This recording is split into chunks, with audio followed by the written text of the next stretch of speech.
Awesome, fantastic. Good morning from the city of Abuja, Nigeria. I am your host again, Bashira Abdul Wahab, and I am so excited for day two.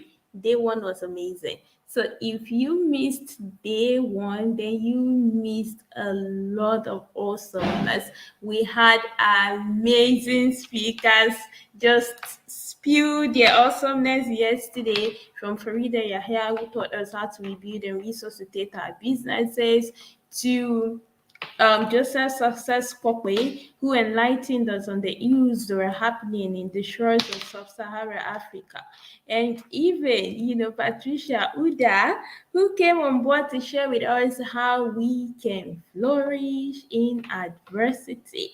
And then we had Raji Muina Buluwachife, who came to enlighten us on how we can build uh, a, a strong personal brand and personal presence for our various initiatives and businesses. Today is day two, and we have a host of lineup. But before I share the lineup of the the speakers that we have for today, I'd like to do a quick recap of yesterday's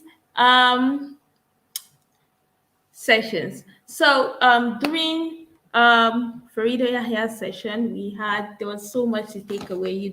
One of the things that she taught us is that when you find your business or you and your team struggling to keep the business running in this pandemic, it is important that you sit and regroup with your team and that you are able to find ways by which you can offer support to your customers or your clients. How do you guarantee them comfort? How do you make them feel comfortable? How do you make them feel safe? In what ways can you support your customers or clients even when they cannot show up physically? And that's why, again, being visible is important. She's talked about being visible online. It's like hybrid, but it's like a complete flop if you're not visible online. Like, people can find you online because, again, what the pandemic has done is that it has moved so many things to virtual life. So many people will now live in virtual life. Imagine we're doing this conference now, people are able to join from all over the world. Seriously, that's because there is internet and there is technology, and a lot of things have moved. Like, people would rather do virtual conferences than gather people in a physical place. Again, because we all have to adhere to COVID-19 procedures and protocols and all of that. So it has become imperative for us to adopt these means. And that is also important for you to know that your business, your personal brand, whatever initiative or thing that you're doing, then you need to be visible online because that's where more is happening these days. She also talked about cash is king, and that is important that your business has a consistent flow of cash. You don't want to tie down, money, capital, or investors fund by buying products and stocking up on stuff. You want to ensure that you are smart in what you put money into and be able to liquidate money as fast as possible so that you're able to pay your staff, among other things. There's so many lessons she shared. She shared 7 lessons, but I think there are more than 7 basically because I was able to like find lessons within lessons. But it would do you some good if you'd go back to yesterday's replay. They're all on this channel, and that you go catch up on all the lessons that she shared with us yesterday, right? Okay, awesome. So we had Patricia Uda, who actually shared with us how we could flourish in adversity. Most of the things she taught us were really, where it was kind of emotional, but they were just, they were very punchy and very, very valuable. Most of the participants from yesterday found her session very, very valuable. One of the things that she said that really did stick with me is that adversity helps you to find who you really are from the inside. Now, if you're just joining us, we need you to know, where are you joining us from? I am streaming live from the Federal Capital City, Abuja, Nigeria. Where are you joining us from? Where are you watching this from? Did you attend yesterday's session? How was it? Can you use one word to describe yesterday's session? One word. For me, I'd say amazing. That's my one word to describe yesterday's session. How about you? How was yesterday's session for you? Would like to know. So we also had Raju Mina Buluwashife.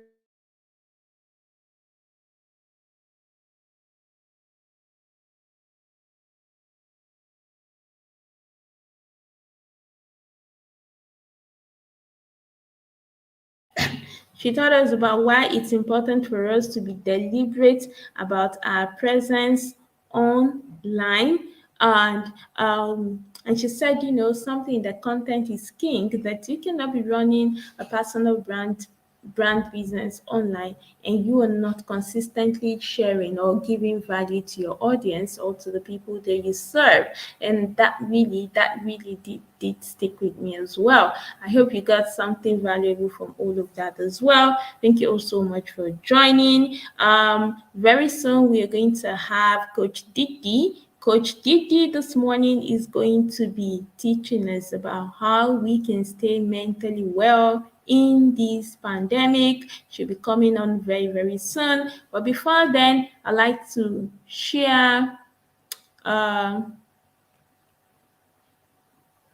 an amazing affirmation with you all while we wait for Coach Titi. After Coach Titi, we're going to have Kafaya Jibike Oshodi. I call her Auntie J, and she's coming here to enlighten us on how we can reinvent our lives after the age of 50.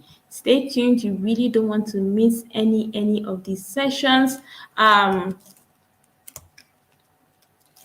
Okay, you don't want to miss any of this session. I'm particularly excited about the two lineups that we had this morning.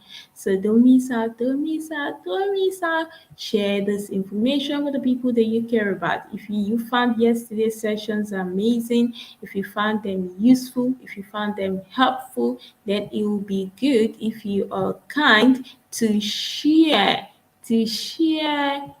this link with the people you care about so that they can join us here right now.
I am a magnet attracting abundance in my life.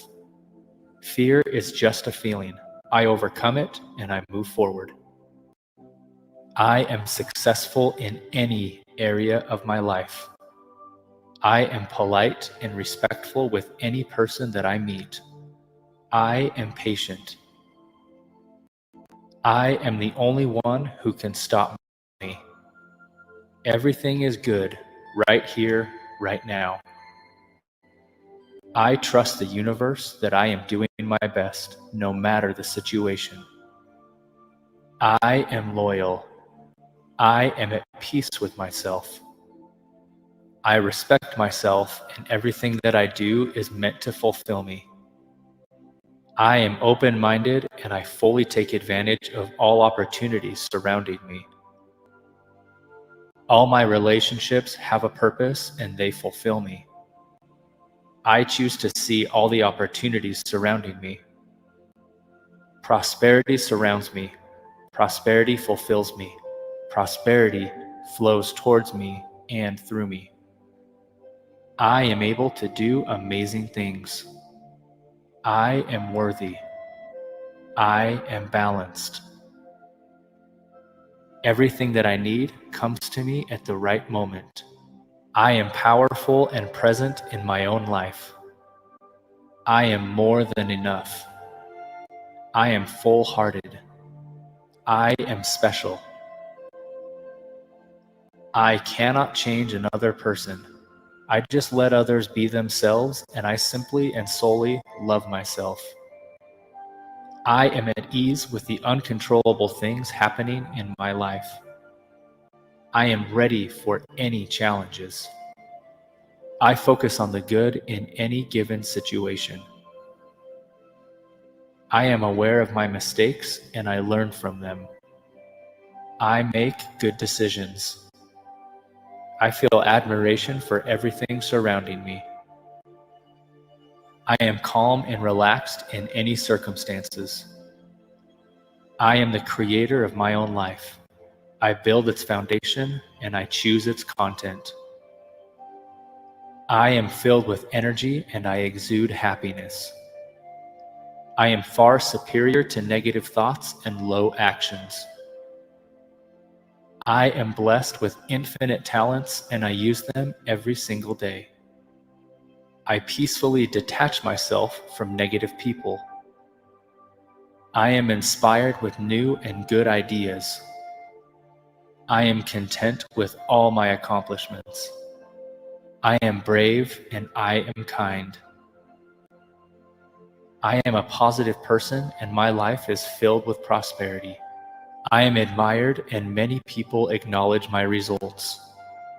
Compassion washes away my anger and replaces it with love. I am blessed with health and motivation. I am indestructible. I radiate beauty, charm, and grace. I am at peace with everything that happened, happens, and will happen in my life. I am a wonderful human being. I am proud of everything that I've accomplished so far. I feel good in my own skin. All the universe's beauty lies within me. I trust myself to create an amazing life. I am ambitious. I am fearless and I take risks. I accept new experiences.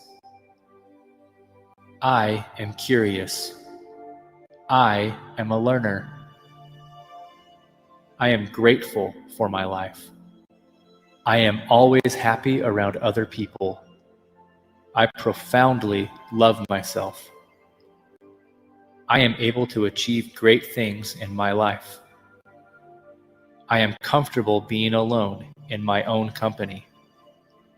My inner voice is always positive in any given situation. I can do everything I set my mind to. I completely trust myself. I am positive. I can easily say no when I need it. I am productive. I am in control of every aspect in my life. I am a hard worker. I find it easy to constantly work and to be productive. I am effective in my work. I am productive, motivated, and extremely hardworking. I create my own success. I attract abundance into my life. I always follow through on all my plans.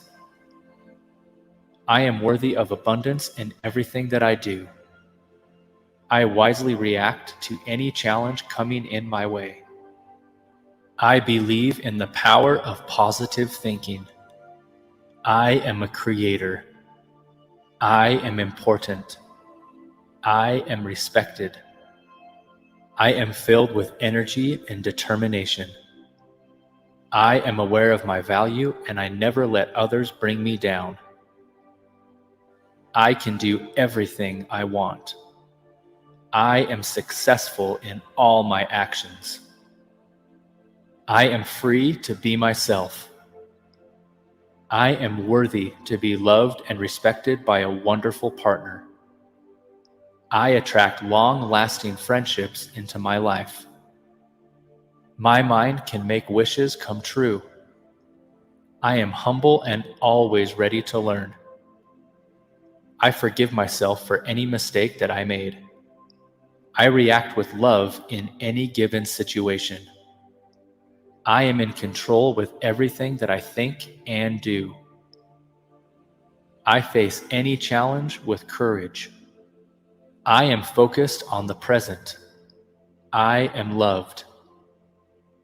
My life is abundant in wealth, health, and happiness. I accept everyone around me. I am a miracle. I am powerful. I am limitless. I am lovingly taking care of my temple, which is my body. Happiness is present in every thought that I have. Each day is a gift, and I gratefully accept it. I am free to live in the present and to build a bright future. I enjoy every process towards making my dreams come true. I am kind and courageous. I heal myself from any frustration and anxiety. I am safe. The past is gone and I only focus on the present. My personality exudes confidence. I am bold and outgoing. I am well-groomed, healthy, and full of confidence. My outer self is matched by my inner well-being. I have integrity. I am totally reliable. I do what I say. I am surrounded by people who encourage and support healthy choices. I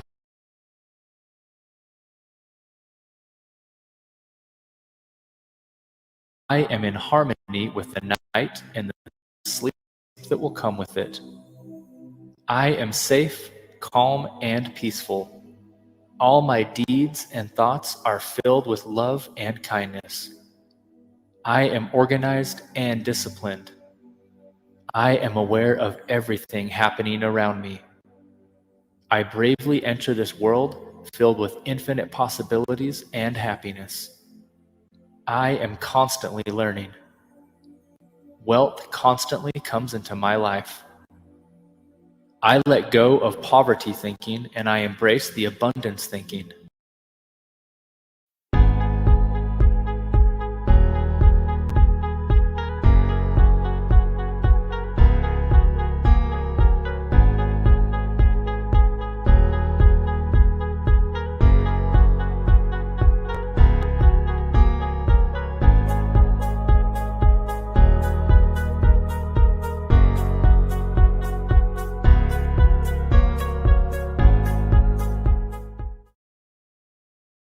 Amazing. Welcome back. Welcome back. How was that? Who enjoyed that affirmation? It's like one of my favorite. God, did you say she did? Yes.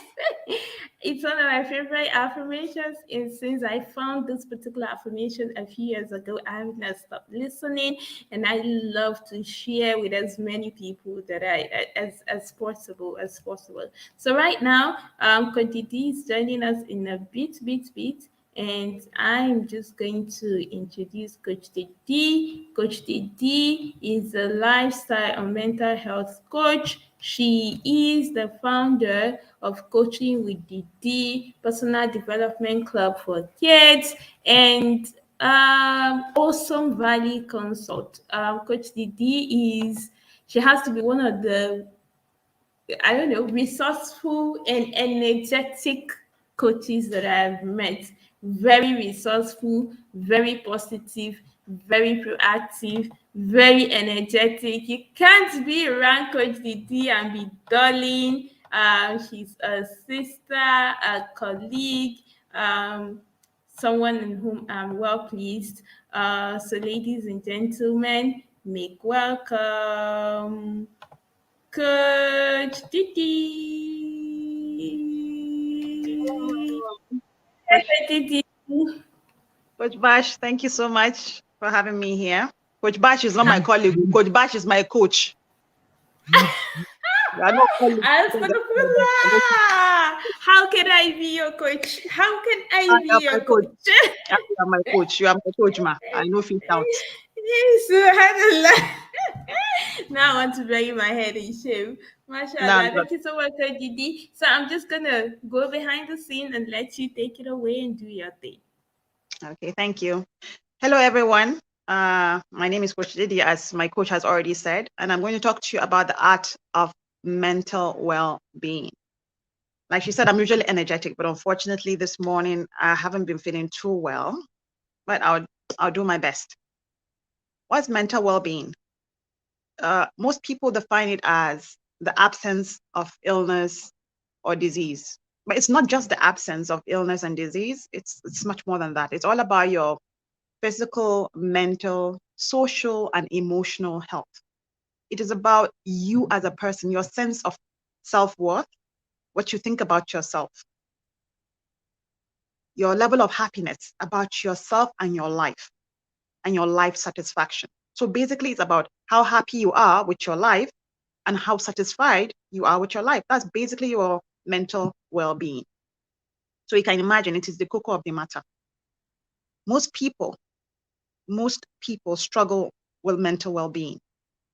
Now, what I'm going to talk to you about today is the mental well-being itself, what affects mental well-being, as well as what you can do to boost your mental well-being. Like I said, it's basically about how you feel about yourself and your life. So I'm going to ask you this. You don't have to answer. How do you feel about yourself? How do you feel about your life? Are you happy? You know, most of the time people ask us, are you happy? I know I'm okay, alhamdulillah, alhamdulillah. Yeah, we know, alhamdulillah. We're all alhamdulillah. But are you really, really happy with your life? Are you happy with where you are in your life? If you are, alhamdulillah, congratulations. If you're not, what are you going to do about it? This is basically what we're going to talk about today. Now, what really affects most people's mental well-being is big life events. Now, what are big life events? Big life events are things that happen to you that you have little or no control over. Please note, things that happen to you that you have little or no control over, not the one you go and carry by yourself and put on your head. Life events that happen. You are sitting jejely on your own and they just happen. We're talking about something like serious illness, bereavement, when you lose loved ones, sometimes your relationship with loved ones as well. Now, for most people, these are the things that affect their mental health and well-being. Your relationship with your partner, with your spouse, losing a spouse, losing a family member, very close family member, losing a dear friend sometimes, and then sometimes even work, like a drastic change in work, being sacked at your office or being demoted. That can cause you some kind of mental issues. Now, people mistake mental issues with madness. I always find it hard. Now, Coach Bashira is one of my coaches at SOPCA, where we were taught mental health first aid, amongst other things. When you talk about mental health, people just think kolo, kolo matter. Somebody is not doing too well, somebody is crazy. It's not just that. Mental health is basically about how you think, you act, and how you feel, how you relate to people, how you handle stress. Stress is a part of life, right? Stress is a part of life. As long as you're alive, you will have a stress. 1, 2, 3, or even 10, or sometimes, unfortunately, more than that. Now, how you handle the stress is all part of your mental health. And then how you contribute to society. Are you making any change in society? In fact, let's start with your own immediate family. Do you contribute positively? Because when we say, are you making change, it can be terrible changes though. So do you contribute positively to the people around you and your society as a whole? People always focus most of the time on things they cannot control, myself included, until I began to know better. And I'm still work in progress. Now, your mental well-being is greatly affected by how you handle situations in your life. When something happens to you, what do? Do you focus on what has happened, or do you focus on what you can do to make it better? Sadly, most of us focus on what has happened. We dwell on it. We wallow in self-pity. We keep wondering, thinking, I could have done it differently. I could have done it differently. And so we keep beating ourselves up. And that affects your mental health. Am I making any sense? This is what most of us do. We focus on what is wrong with our lives instead of what is right with our lives. I don't know how it happened, but that's what most of us do. Very few people do better. I am amongst those people who focus on what is wrong. But I am working on focusing on what is right. I was so happy when Coach Bashir even described me as somebody who is positive. I didn't used to be a very positive person. I used to be a very negative person, always focusing on what was wrong in my life and not what was right. And I was utterly miserable. And I transferred that misery to my children. And that's the thing about life. Whatever you think, whatever you focus on, expand.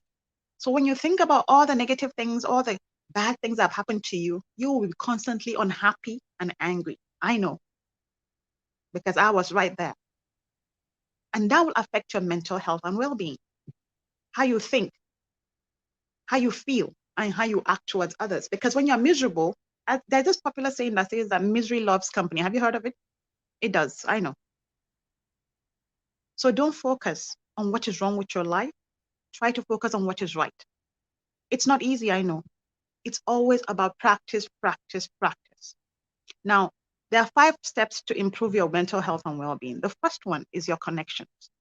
Your connections is basically, first of all, you and the people in your life. When I refer to you here, I'm referring to myself as well. My sense of self-worth. How do you feel about yourself? Do you feel a sense of love for yourself? Do you appreciate yourself? Because that affects your mental well-being. How do you feel? How do you connect with people? Who are the people in your life anyway? The people in your life include your family, your friends, your colleague, whoever it is, the people in your life matter because they affect your mental well-being. Do you have a sense of belonging? This sense of belonging to your family, because there are people that have families, but they don't feel connected to members of their family. So you don't have a sense of belonging, and that will affect your mental health and well-being. So it's not just about having family. Please excuse me, Zara. Please, I mean, I'm live, please, in a class. No problem. Come back later, please. Right? So how do you react to people around you, your friends and your family? Do you have a support network? Do you have people you can run to? What do they call them? Is it the 2 a.m. friend? Someone you can call in the middle of the night, and that person is really ready and willing to listen to you. Someone that when you're having a problem, you can run to for advice. Do you have those kind of people in your life? You really do need them. We all need them. You need someone, a support group, a support network, even if it's one person too, but I think it's supposed to be like 3 or 5 people, if I'm not mistaken. So do you have a support network? See, 3 connections. your family, your friends. Amongst them, you could have people, because you connect with these people every day. So if you have toxic people around you, believe me, you will have a very poor mental health and well-being, because that's the thing about negativity and toxicity. It spreads just like positivity. So if you have people that are all negative around you, you will think negatively and you will be miserable. So who are the people around you? Now, you cannot control most of the people around you, right? But you can control your reaction to their negativity and toxicity. That's your choice. That's what you can do. So think about it. Is there anybody in your life that's causing you so much pain?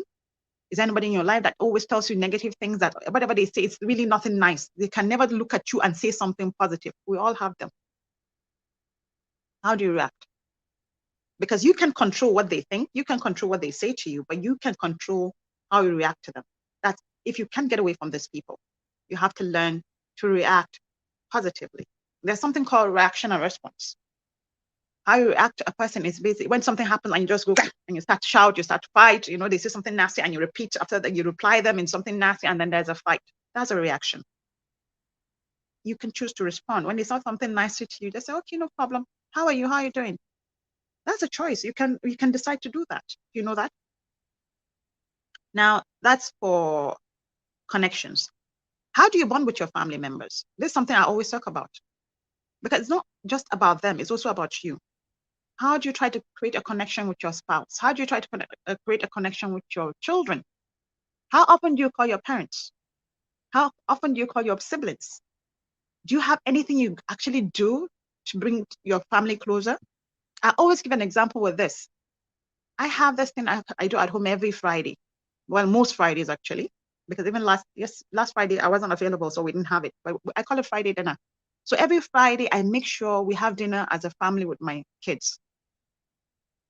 And they look forward to it, because I make it a point that we don't eat the normal thing. We can't eat semo on Friday dinner. We have to eat something nice. It could be jollof fries, we could bake a pie, we could have shepherd's pie, we could even have other pizza sometimes. The main idea is something that they look forward to eating.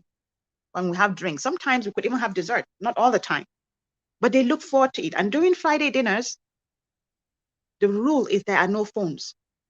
So we sit down and actually look at each other and talk. Do you know that that's something that doesn't happen very often now in families? We're all with our phones. Try it. We just walk into your family, into your home sometimes, and you see everybody's with a gadget, either on the TV or a laptop. That's what we all do. So we have to try to make a conscious effort to create time whereby we can actually look at each other into the eye and bond. I also have something we do at home on Friday as well. We call it movie night. So on that Friday after dinner, we rent a movie on their TV box office. So sometimes my sister uses her flash and we watch a movie. We switch off the lights. We get popcorn sometimes. And then we just watch that movie and laugh for 2 hours. So in your own life, what can you do to create something? It doesn't have to be what I said, but create something that you can use to bond with your family members. Now, the first one is connection, right? The second one is being physically active. Do you exercise? Do you know that exercise is really important to your mental health and well-being? Now, exercise, people think you have to go and register at a gym and start to run and jump all over the place. Not necessarily. I exercise, or I used to exercise, let me confess. Honestly, I haven't been exercising in a while. But I used to go out every morning after Fajr. By 6 o'clock, I used to go out for a walk for like 30 minutes, sometimes even an hour. And when I come back, and usually when I do that walk, I go on with my phone and I listen to Lisa Nichols. She's a motivational speaker. And I don't know, there's something about her that when I listen to her, I start the day right. I feel, motivates me to go out there and do the very best I can do. You can choose whatever you want to listen to, but the most important thing is, please, it doesn't have to be daily. Pick about 2-3 days in a week and just do something for your physical health. You could also learn to set SMART goals. It's not all about wishing and praying for things to happen. We have to learn to set SMART goals. What are SMART goals? Goals that you can achieve. Realistic goals that are also time bound. That's also part of being physically active. Challenge yourself. Your mental health will thank you for it. If you live a life dulling all the way, you have no dream, you have no purpose, you don't feel a sense of purpose, believe me, it will affect you, because you wouldn't feel there will be a void. I'm telling you this because I was once there. When I just woke up every morning and just did the same thing over and over again, it was just a circle of such I don't know what word to use, but I felt a void in my life. I felt as, I was alive, but I wasn't living. And I think that's what happens when you don't have a sense of purpose. And when you have a sense of purpose, it raises your self-esteem because you have something in your mind. Okay, these are things I'm going to do. I'm going to try to achieve this, and you work towards it. Am I making sense? That's two. So it's about connections and then being physically active. Now, the third one is the cocoa of the matter. That's what most of us don't do. You got a degree about 20, 30 years ago, or even 5, 10 years ago, and that's it. That was the last time you were in a classroom. That was the last time you actually stimulated your brain to learn something new. So we have to start to learn new skills. Can I help you? Can I help you? What is it? Sorry, please, 1 minute. Hello, Yamduna. Yamduna. Sure.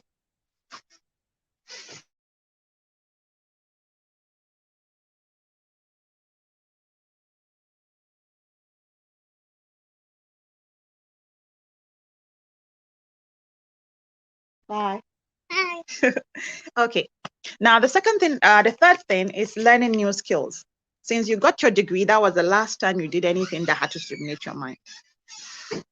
No course, no training, no hobby. I was there, so I know. I spent over 10 years working, but honestly, I didn't do anything to develop myself. I didn't do anything to grow my mind. So please try to register for a course. Now, most people, when you say that, there is no money. Yes, I know. I know Nigerian economy is not really helping anybody right now. But do you know that there are free courses out there? It's all about what you want. It's all about what you focus on. Remember, whatever you focus on expands. So you can go on there and look. There's courses on Udemy, Coursera. There are so many out there. And some are not so, they're not free, but they are quite cheap. Learn something new. Learn a new skill. Believe me, it helps your mental health and well-being because it gives you this sense of, excitement. You're doing something different. You could also start gardening. Do you know that I met this lady sometime not too long ago, and she has this thing she's doing. She teaches people how to grow plants in their backyard. And it reminded me, as a child in my home, my mother grew okra. She grew soborodo. You know zobo, this zobo we used to make soup. Spinach. And what else was it? Even corn. We had that growing up. We no longer have that. Anyway, unfortunately, most of our homes don't even have space because we have interlocks everywhere. So you can actually remove some part of the interlocks in your home and create a small garden. Grow some plants, tomatoes, parsley. When I met that lady, I actually went out of my way and went and got some pots and I got sand and even got manure. But up to today, honestly, I have not even done the planting. But perhaps after this class now, it will actually motivate me to go and get them. Do something that gives you some sense of, you're doing something. Can you imagine eating plants that you actually grew by yourself for your family? Tomatoes, when you need tomatoes, you don't have to go and buy this 500 naira tomato. You can actually go to the back of your house and get them. Or pepper. So I think you could try it too. I'm going to try it definitely, inshallah. And then most importantly, take responsibility. Take responsibility for where you are in your life. Most people who are wallowing in self-pity refuse to take responsibility for their part in their own life. You are the driver of your own life bus. Your life is a bus and you are the driver. You are driving. And sometimes you are not because you let your emotions take control. So you are taking the back seat while your emotions are taking the front seat. So unless you take charge of the life bus, you can determine how it goes and where it goes. So take responsibility for where you are. It's in NLP we say it's being at course. Being at course means you take responsibility and decide to take action to do whatever you need to do to move you from point A. This is maybe where you feel this empowering beliefs and emotions, this empowering patterns, and then you move to point B. Whatever that point B is for you, it's different. It's where you want to be, but you just don't seem to want to do anything to get there. Well, it won't happen with prayer, honestly. I keep telling people, you keep praying and wishing, you wake up for tahajjud, you go for prayer meeting, you go for what? It is not how it works. That's not it. You pray and then you take action. They kind of go hand in hand. Prayer, taking action. The two come together and then inshallah, something happens for you. So the fourth one is giving to others. Remember what we said? The first one is what? Connections. The second one is physical exercise. The third one is new skills. Now, the fourth one is what? Giving to others. We have to learn to serve others. Can I help you, sis? What? No problem. You have to learn to give to others. This is something we are all being taught. Muslims and Christians, we have been taught to serve others. Are you serving anybody except yourself? Who are you serving? There is this thing that comes from when you do something for no, without expecting anything in return. Is there anything you are doing that you're not expecting anything in return? If there's none, it's fine. You can start today. It could be anything. And you have to practice empathy as well. Giving, kindness, and practicing empathy. Try to put yourself in other people's shoes. Because most of the time we don't have that much empathy for other people. When somebody's going through a hard time, we don't go out of our way to make them feel any better. Because I understand maybe sometimes we also have our own issues and issues. But at the same time, you could sometimes put what you feel aside and help a sister or a brother out. Do you do that often? It will boost your mental health and well-being. And it will give you the sense of worth, self-worth, and purpose. Now, there are charities out there, there are NGOs out there. Have you ever volunteered? Have you said, okay, this Saturday, there's no work, so let me just look around. What are NGOs that I align with? People who have values that align with mine. Let me go and serve. Don't do it for any reason. Just do it because you want to give back to society. Believe me, it is an amazing feeling. I had started this program for women in Apple Mosque, women who don't understand English and were having a challenge communicating in the hospital. Most of them are actually Hausa women. And then some of them who actually have kids and they cannot communicate with the school authority. They can go to the child's school and actually, express themselves. So we decided to start this English classes, free English classes for them. I studied English in school. And then I just thought, okay, why should I just be doing English class? Why don't I just incorporate mental health awareness as well?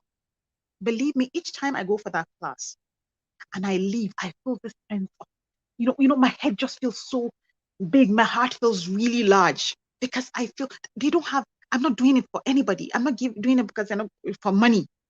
But when I leave, every day when I leave, they say, thank you, Coach Didi. And it makes me feel so good about myself. So what are you doing for others? Look around you. There's always someone out there who needs what you can offer. Because whatever it is you are, wherever you are in your life, there is something others don't have. Share it. So volunteer. Look for a cause that is worthy. Look for a cause you believe in and please volunteer. The last thing here is gratitude. Do you practice gratitude? There is no way you can be happy. Remember what I told you about mental health and well-being. When mental well-being is basically about how happy you are with your life and how satisfied you are with your life. Now, you cannot be satisfied with your life if you are not grateful. Because when you're not grateful, you focus on what is wrong. We are back at it again. Focusing on what is wrong with your life rather than what is right with it.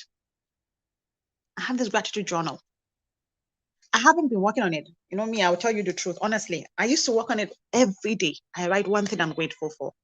Honestly, recently I have stopped. But I try to practice it even in my head. I don't necessarily write in it. So anytime I'm having a bad day or things don't go right, which is many times, instead of me focusing on what is going wrong, I tell myself, yeah, but so thing happened yesterday. And you didn't really do anything for it to happen. It just happened. So alhamdulillah. So I try to reframe the way I think. When this negative thought is trying to come tell me that, no, I tell myself, babe, relax. Practice gratitude. Thank God for where you are. Thank God for what you've got. Thank God for that thing you were trying to get and you didn't even get. Wallah, it's all about your mindset. If you decide to focus on what is wrong, you will see everything that is wrong with your life. If you decide to focus on what is right, you will see only what is right. Energy flows in the direction of focus. Do you know that? Let me give you an example. You decide that you want to buy a car and you've been saving money. Then you decide today, okay, I'm going to buy a Camry 2003, red color. Do you know that the minute you decide that, as you leave your house, you will see Camry 2003 everywhere? Why? They were there on the road all along, but you are now seeing it because that is where your focus is. So that's how it works. Whatever you focus on expands. So if you focus on gratitude, you will be grateful.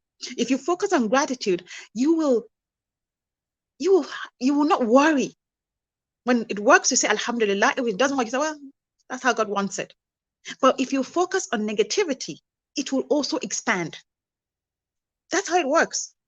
Whatever you focus on expands. So what are you focusing on? This is a question you should ask yourself. I'm telling you again, before now, I used to focus on everything that was wrong with my life. I couldn't see beyond my pain. I couldn't see beyond what I was going through. So I felt even worse. But the minute I began to see differently, the minute I began to think differently, it's not like it was like abracadabra, magic, my problems went away. No, my problems were still there. But the way I saw the problem, the way my reaction to the problem changed. And believe me, that was the game changer. I stopped focusing on what was wrong with my life and I began to focus on what was right. And the minute I started doing that, I had a better and a positive outlook to my life. And I could now think on how to solve the problem rather than dwelling on it. I don't know if it makes sense. I used to dwell on the problem. So because I was dwelling on it, I was utterly miserable and I made people around me miserable. You know, misery likes company. So what are you doing? Ask yourself. Are you focusing on the problems? Are you focusing on what's wrong with your life? Or are you focused on what is right with your life? It's a choice. You can decide to focus on what is wrong or focus on what is right. Which one are you doing? You know, I can answer that question for you, right? You know. So you can make that choice today. Make that decision today that I will stop focusing on what is wrong with my life and I will start focusing on what is right with my life, because there are so many amazing things in my life. There are so many beautiful people in my life, alongside the not so amazing people, but there are amazing people as well. So I'm going to stop focusing on those people who cause me heartache.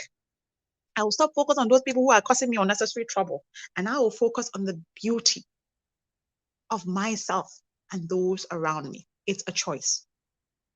I hope you make the right one. Now, the fifth one is mindfulness. Now, my coach Bashira, she in fact, I think what part of the training was it Coach Bashira or was it Coach Hawa? No, okay, it was Molabo.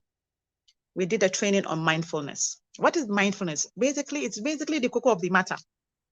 It's basically everything I was already talking about.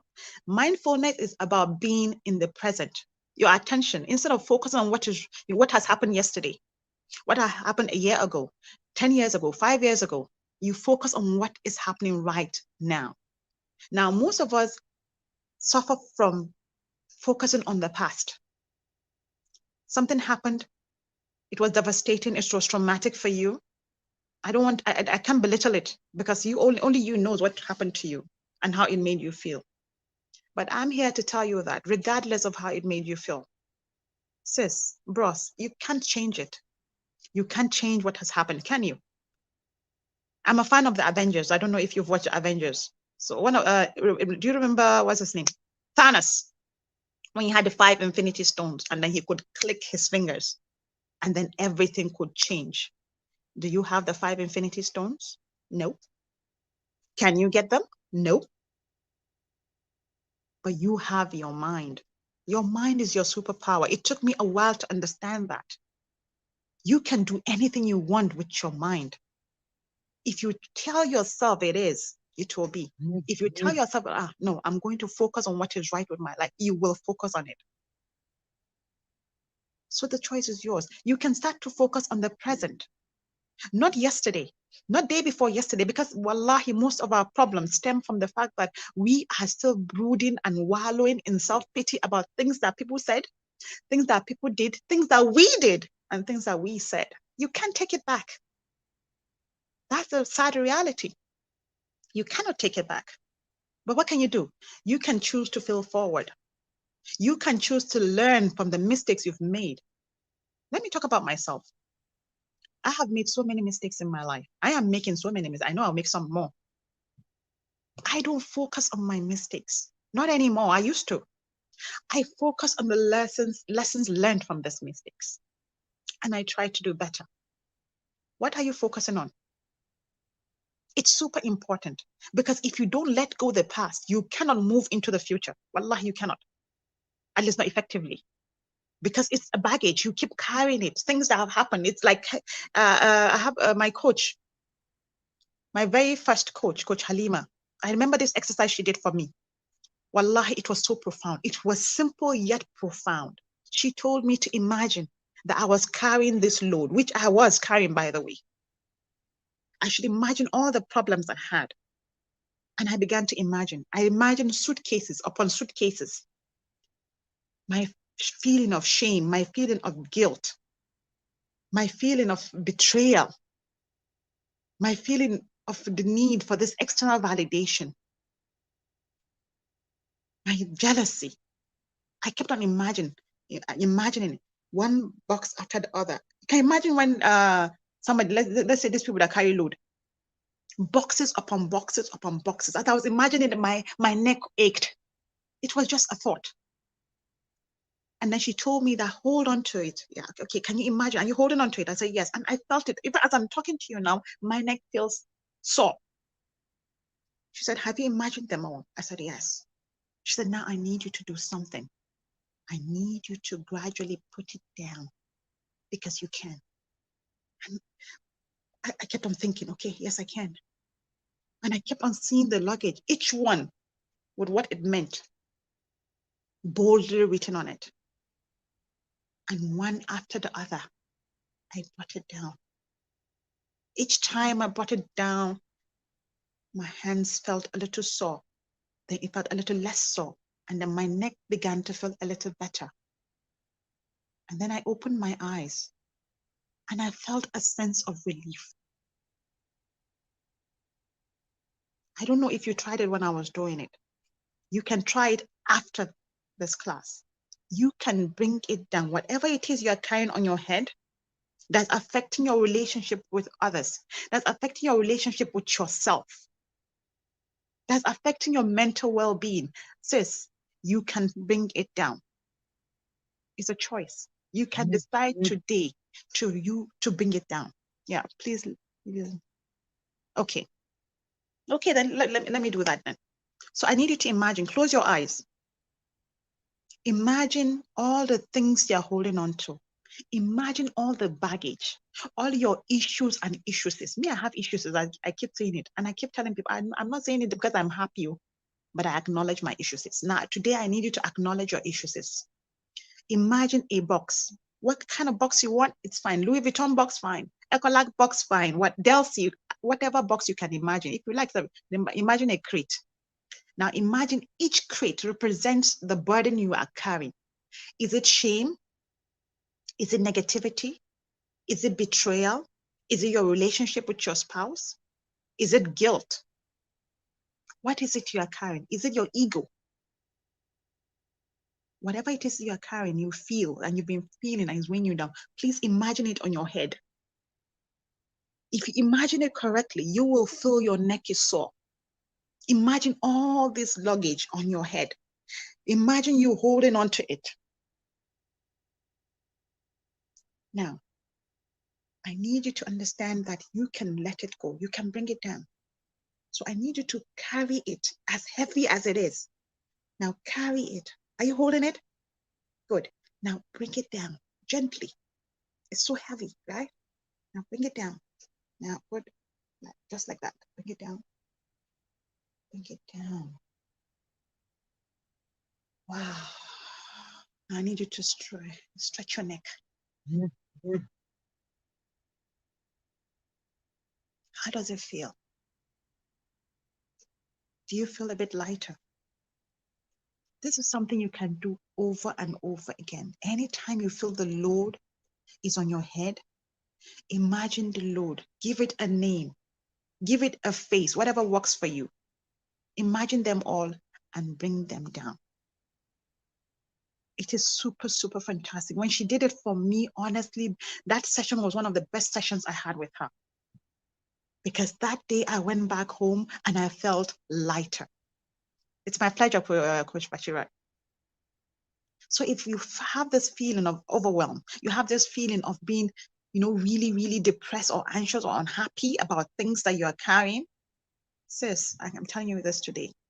You can let it go. It's a choice. I hope this helps you. So basically, that's what mindfulness is all about. Focusing on the present. Stop focusing on your past. It's done. Whatever it is, however your past may have been, whatever mistakes you have made, it has already happened. Now, dwelling about it, being angry about it, focusing on it, we help. No help anybody. I'm telling you, it makes you miserable. It makes your kids miserable because there's something called transfer of aggression. Believe me, I'm the chief transferer of aggression. In fact, before I did a yelling challenge, which Coach Halima also taught me, I was always angry and I was always yelling at my kids. If you don't let go the baggage you are carrying, believe me, it trickles down to your relationships, all relationships, believe me, no exception. So talk to yourself.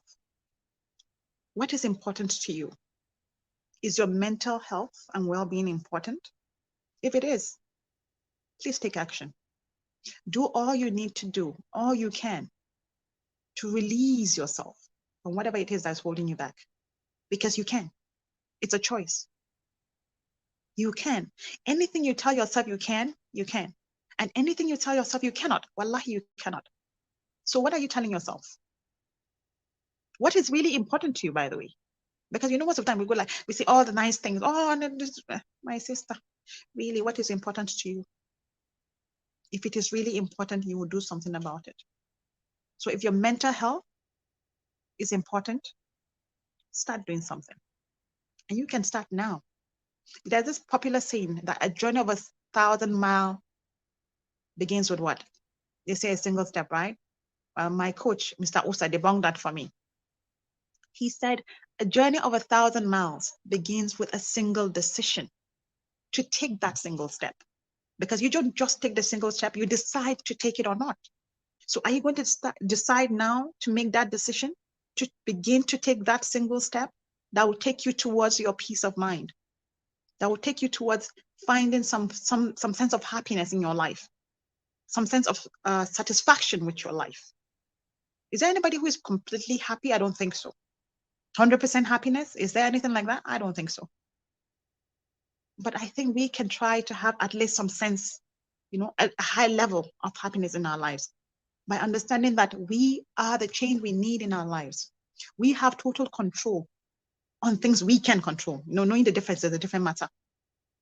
There's this exercise. If you know Stephen Covey, he wrote this book, The 7 Effects of Highly Effective People. I mean, the 7, what is it? Something. Oh, I can't remember now. Something about the highly effective people. Habits, 7 habits of highly effective people. And in that book, he wrote about the circle of control. Since I started using that, believe me, I have found a level of peace in my life that I cannot explain. It's simply focusing on things you can control, not focusing on things you cannot control. Because most of the time, what we do as a people is focus on things we cannot control. So start focusing on things you can. Thank you for your time. Coach Bashira. Fantastic. Oh my God.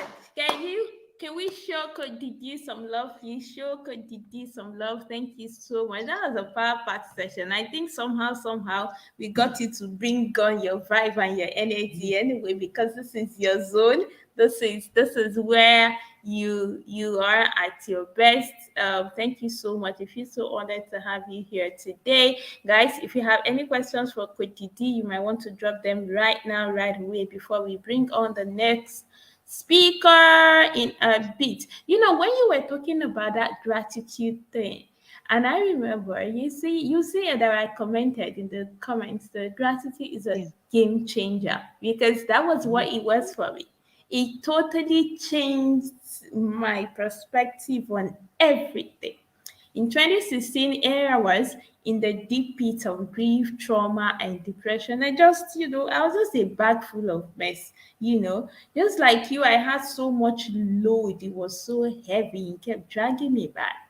And then My professor, who was my first encounter, who taught me emotional intelligence, said every day you need to come to the online course platform and you need to type in or you need to record 5 things you're grateful for today.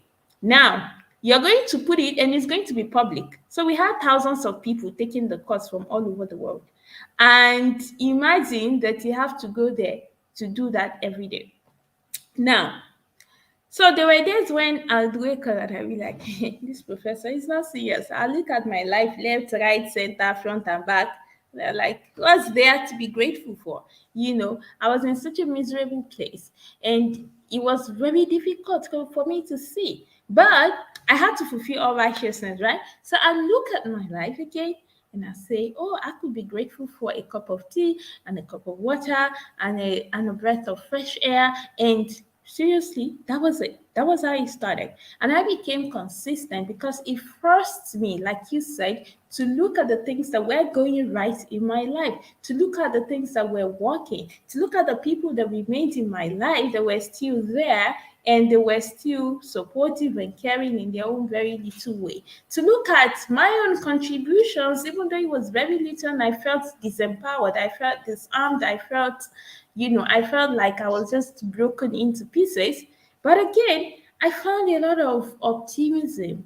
I found a lot of joy and I found a lot of peace coming back home to myself and just looking around and seeing that, oh, there is still some beautiful things left. There are still some beautiful people in my life. There are still some exciting things happening in my life. I can still eat. I can do better. My life is not a total mess. Seriously, I won't lie, but there were days when I would just go to the previous week and go and do copy and paste for my professor. Because when I just look, I'd be like, okay, today, so what's there to be grateful for? But that was a powerful changer, and it really, really, really did change my outlook on my life and my experiences. And that was when I really did, that was like the foundation for my own healing journey. And if you're here and you have not been practicing gratitude, you have not been taking a moment of your day to look around you, to look at yourself, to look at your family, to look at how far you have come and see and appreciate what is there, then you might want to start to do that today if living a happy, full, mentally well and balanced life is what you're out for. Thank you so much, Kodidi. God bless you. Apparently, we don't have any questions for you right now, so I'm just gonna let you go, and then I'm gonna bring in the next speaker. Thank you so much, Kodidi. We love you. Show Kodidi some love, please. Thank you. Awesome. So that was Coach Didi, an amazing session, inclusive and sustainable human development, impactful session. Thank you very much, Coach Didi. Thank you so much, too, for coming. Thank you so much. In a moment, I'm going to bring on Auntie J. Auntie J is coming here to speak some value, and seeing her already, she's smiling in the background.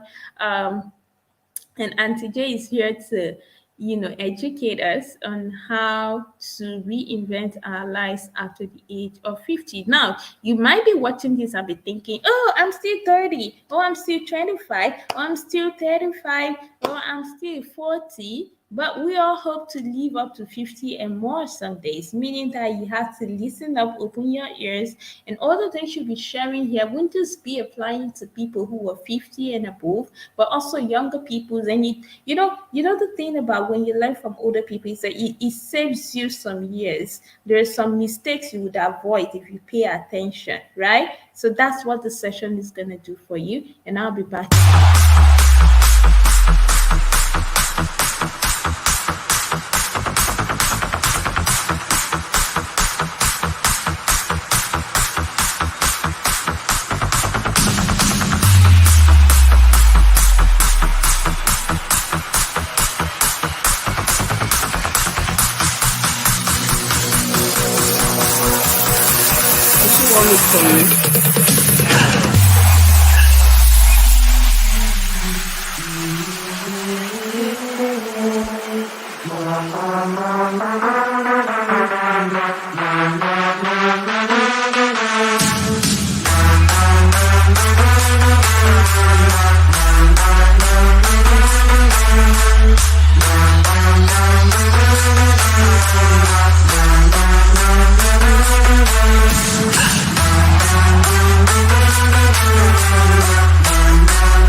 Awesome. Welcome back.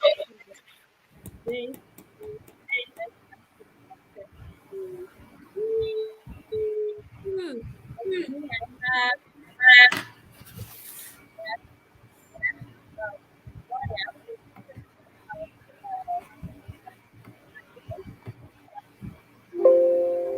as I fondly call her, again, you're not allowed to call her Auntie J.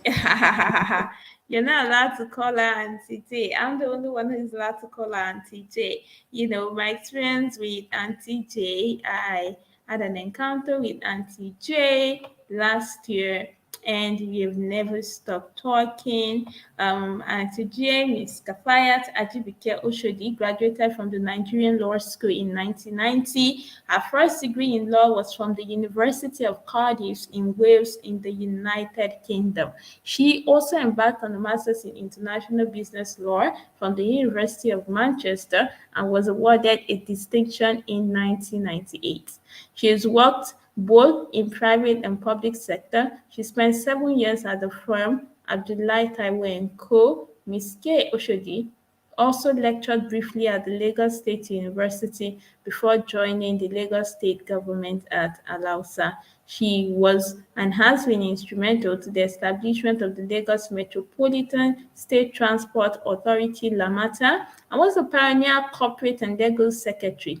During this role, she had interactions with the World Bank, the federal government, and so many transport stakeholders across the nation and the world. She was the pioneer legal secretary also of the Lagos State Pension Commission. In 2017, she left employment of the Lagos State government and has set up her own law firm, um, the Queen and Young Legal Practitioners. Ladies and gentlemen, make welcome Auntie J. Good morning. Hello, How good are you? morning, everybody. Thank you, Good Coach Bash. morning. Good morning. How are you today? I am well. How are you, ma'am? Thank you very much for arranging this conference. I really enjoyed the last speaker and I learned a lot from her. I'll Awesome. be Awesome. dismantling my baggage throughout today. The day I of mean, it law, was did you so, yeah, participate in the we all had exercise? this It was weight weighing and I'll be putting it down gradually. It was very exactly good. Thank you. awesome. Awesome. So I'm just going to go behind scene now and let you do your thing. Okay, thank you. So, good morning, everybody. So, why my topic? Reinventing yourself after 50. In Nigeria and everywhere else, 50 is a pivotal number. It's like once you're 50, everybody thinks, oh, you might as well continue what you're doing. But you find that 50 is just an age. And as the last speaker said, so how do you reinvent yourself? To reinvent yourself, you realize that there's something wrong. And there might be something wrong at 30, there might be something wrong at 20. So, how do you reinvent yourself after 50? Remember, this life is a journey, and we're on the journey together. Many of people who are born with us on the same day, many have sadly passed away. I know during this last year, during the COVID year, I've lost quite a few friends, and some of their friends have lost their spouses at 50 plus. By 50, you might have lost a spouse, you might have changed career, you might have even changed location, or you might even want to change your profession. So, how do you reinvent yourself after 50? One thing to note is that by 50, society tells us that there's so many things that you must have in place. You must have this in place, you must have a house, you must have a spouse, you must have children, you must have a career progression. But we all know it doesn't work like that. And sometimes you get stuck. So, how do you repossess your life? Repossess your life. How do you come to that good mental, physical, and emotional space? Which is one thing Coach Bashira taught me because at some time after the pandemic, I had to repossess my life. First of all, you have to assess where you are and be realistic. I like what the both speakers told us about gratitude. Gratitude is key. Another thing is that comparison is the thief of joy. Don't compare yourself with anybody. If people have done certain things at 35 or at 50, At 45, well, that's good for them. Remember, life is a journey and the journey is yours alone. So by 50, reassess where you are. Assess the so-called problem areas. The last speaker told us something about living in the present or the past. Learn the lesson, but please do move on and stop the story that life is over. Life is not over until we take the last breath. If life doesn't match your blueprint, we all have this blueprint of life which we had or which our parents instilled in us, and we thought, well, by 50 or by 40 or even by 30, I should have done this, I should have done that. Well, maybe it hasn't happened yet, and maybe it might not happen. So let's live in the present and work with what we have. The Creator is the one that has the blueprint of us all. So let us trust Him as we go through our journey of life. So at 50, try and work according to your core beliefs, your core values. I've had certain values, and every time I've acted to my core values, everybody else hasn't understood. But remember, it's your life, it's your journey. So by 50, you might have to retrace your steps. By any age, you might have to retrace your steps and see what your core values are. What is important to you? What makes you tick? What will make you happy? And also show yourself a lot of self-compassion. Because sometimes, as we've heard from all the speakers, life happens to us, and what happened was not your fault. And as the last speaker said, release the blame, release the shame. And the funny thing I've discovered at 50, a lot of people, you're the one carrying this shame and this blame and this guilt around. Many people don't see that about you. They see you and they see a confident person and they see what you say. So if you need to process this and you need to deal with it, please see a coach, see a mental health specialist or therapist that can help you know that you're not alone. Because there's so many things which we might not want to tell other people. And that is why God designed specialists that can help us during that time. So how do you reinvent yourself? As I said, it's very key that you know those who are around you. If certain people have contributed to your mental unwellness, and believe me, we all have it, you might have to run away from them, toxic people, while you're on this journey of reinvention. Because you must be stable yourself before you present yourself to the world. So what do you do? How do you reinvent yourself? As I said, you must assess where you are. Reassess yourself realistically. Focus on the good in your life. We all have the good in our lives. We woke up this morning, we're all breathing, we have a roof over our heads, we've eaten, we're wearing clothes. Believe you me, half the population don't have that, even at their latter years. So if you have that, you're maybe 30% more than the rest. So focus on the good. One thing that has really helped me is exercise. It's so important to exercise. Exercise removes like 30% of depression and 30% of anxiety. And know that you're not alone. The world has changed since 2019. People are more anxious. People are more scared. So many dynamics have changed. The dynamics of the family, dynamics of employment. So you're not alone. So during this COVID time, we've all had to reinvent ourselves to cope with the new reality. Now, it's also important that we make smart goals. What change do you want? There are all sorts of parameters that make up our lives, our our spiritual life, our mental life, financial, physical, our career, our loved ones, our fun factor, our endurance. So which aspect do you want to change moving ahead? Try and pinpoint that, because whatever aspect that is lacking in your life, it might affect all the others. Again, as I said, you're not alone.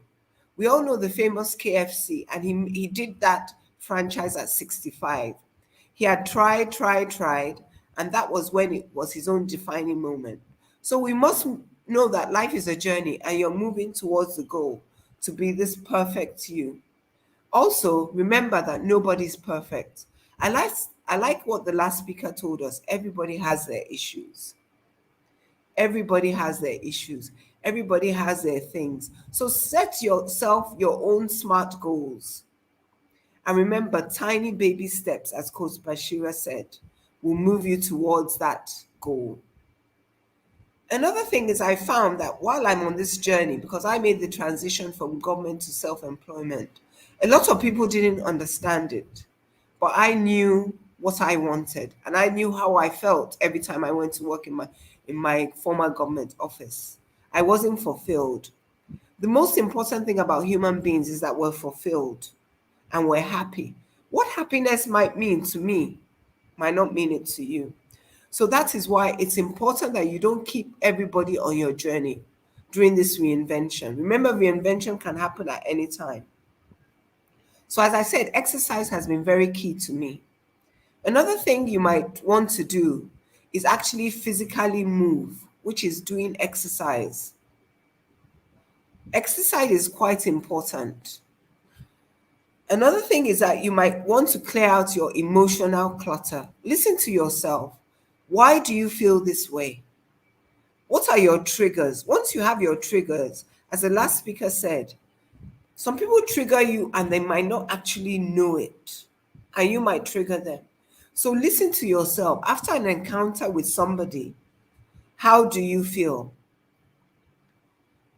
How do you process it? In Nigeria, I found out that a lot of us keep all our emotions to ourselves, and it's very important to actually share it. If somebody is quite toxic to you, you don't know what you're bringing to the table. So if they're toxic to you, you might want to find a safe space and tell them, every time you say that or every time you do that, it makes me uneasy. And they might change. If they don't change, and may be time to know that it's a lesson to you and limit your interaction with them.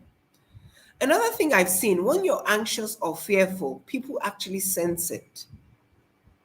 Like if you want a favor from somebody and you're so anxious, you find they pick up on that vibe, and sometimes it's a bit too much for them and they're very dismissive. So I would advise you to see all your so-called helpers or see anybody that could help you when you're in a good frame of mind. How do you get on a good frame of mind? You must know that everything we have to succeed belongs to Allah. And everything we have to succeed is actually in us. We haven't tapped it yet. So seeing this man or seeing this woman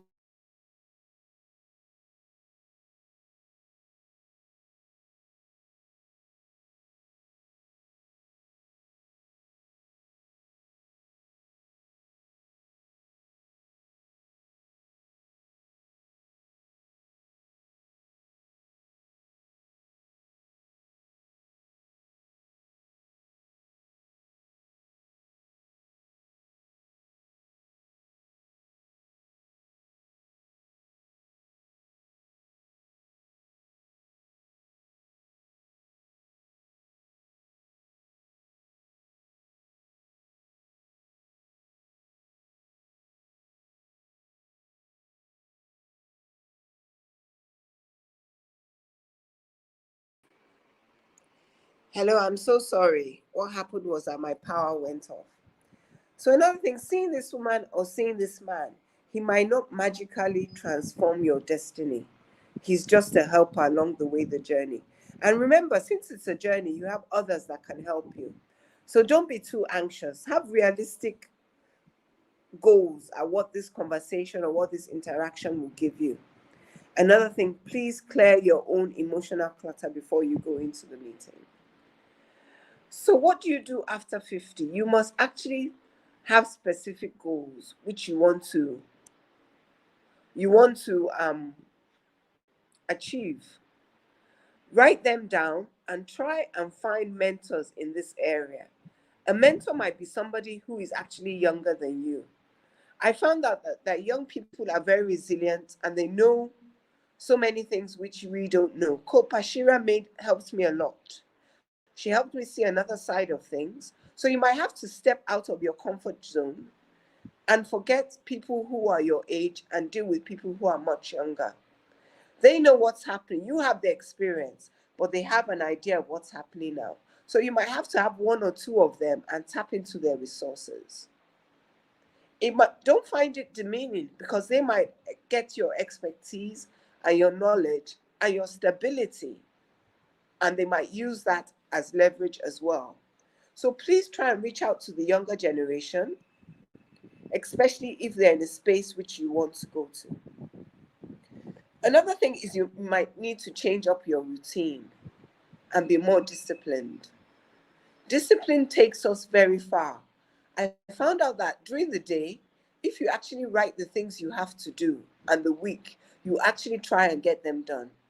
Because you're over 50, you have time, because Allah permitting, you can live another 50 years, you can live another 35 years, you can even live another 50 years.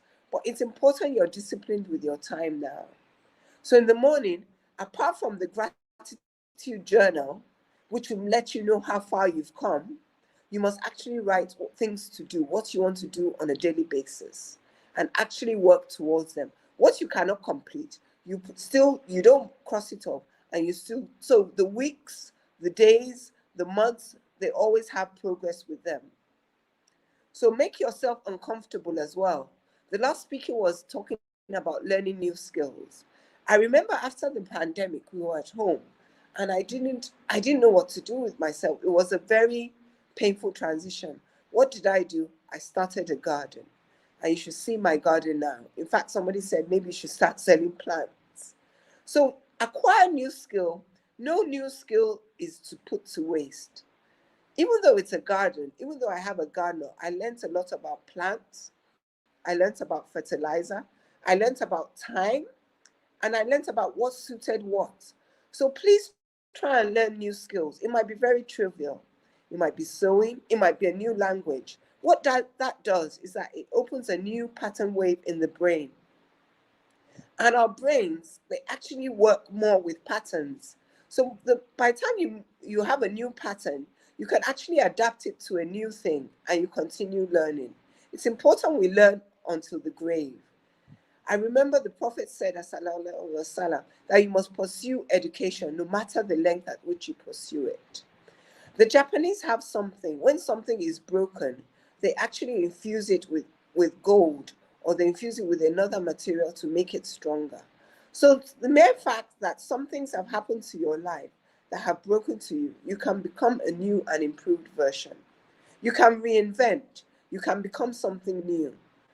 Why is it important to you that you're becoming something new? First of all, it's your life. And it's so important along the journey that you enjoy your life. It's important that people enjoy you. Once you reinvent yourself and you become more confident, you find out that people are drawn to you. And that is where you get your helper. I actually believe for you to move to the next level of income, you have to have some sort of creativity. And you're the only one that can do that. A man can just help you. But to move to the next level of income where you're comfortable, and when people seek you, you must be creative. And that starts with you. So leverage on your expertise. Express yourself. It's very important that you talk. I found out that before, our generation, we weren't so communicative. We just let things slide. Somebody says something hurtful to you, you let it slide. Somebody makes you feel bad, you let it slide. You don't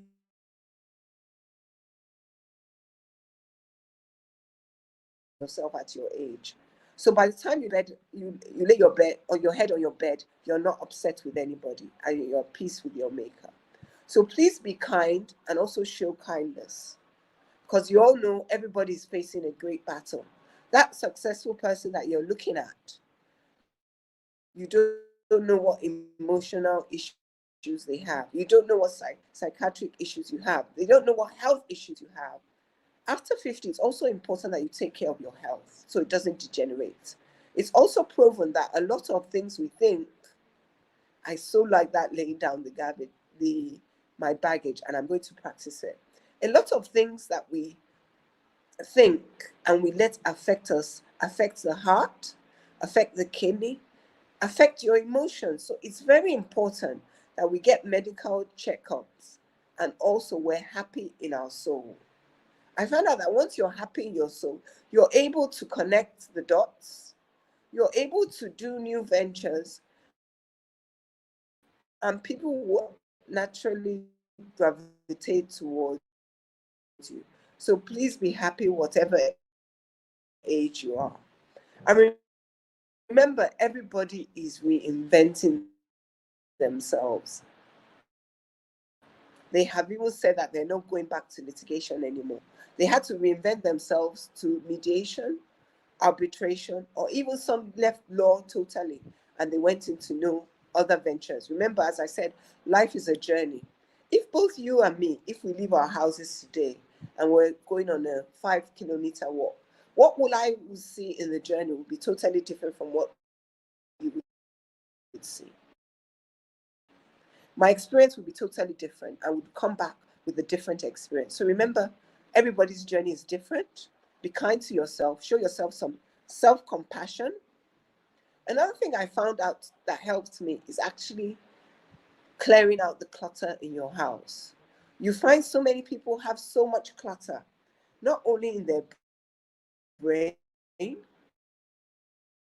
not only in their past, but actually physical clutter in their house.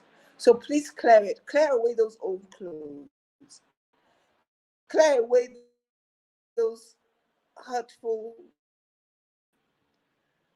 Try and be as light every day as possible. Take it slow. Create a vision for your life. I remember when I was working with Coach Bashir, she told me to create a vision board. And it was the most difficult thing for me because there were some things in my life that were lacking, but I didn't want to face them. And that is what the vision board taught me how to do. So look at the circle of life, which you get on the internet, and see the different facets of life. And you must make sure, because what a sense of adventure, love, finance, spirituality, gratitude, everything must function for you to be whole. So please try and make sure that all the different facets of life are working. Don't neglect anything. Don't focus on career and leave fun, leave endurance, leave family. They all make for the wellness of a person. And it's also important after 50 or during the reinvention to make sure you're connected to others. COVID has showed us that you must always be connected to others. I learned so much during this speakers, and even doing this. This is something that is so,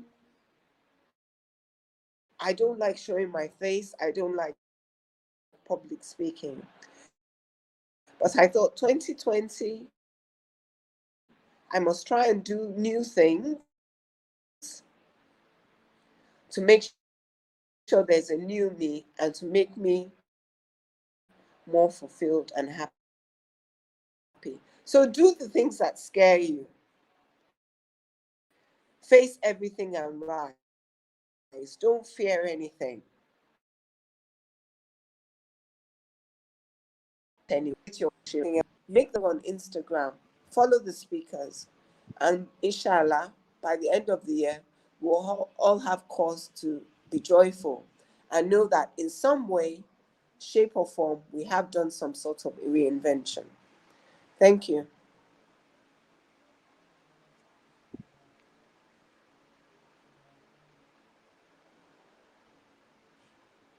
Amazing. Thank you so much, guys. Please let's show Auntie J some love. That was pointy and straight up. I've been taking a lot of notes because seriously, I came to learn.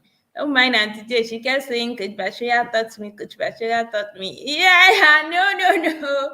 How dare I, thankfully, I have quite learned a lot from her as well. Thank you so much, Auntie J, for coming. Thank you so much for doing all the things you have to do and pushing yourself, even though, so many people would rather say, oh, I'm too old for this, but you constantly pushing yourself and doing better, evolving, working on yourself, investing on yourself. I feel so excited and I'm happy about your journey. I really cannot wait to see how you're going to just bloom in 2022 and beyond. We appreciate you. Guys, do you have any question for Auntie J? If we don't have any question, then I am going to start to bring on the next speaker. So I'm going to introduce the next speaker in a bit.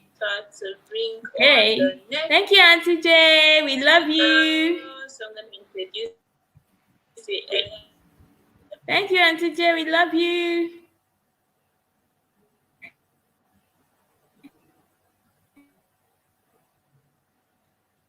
Okay, awesome.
Fantastic.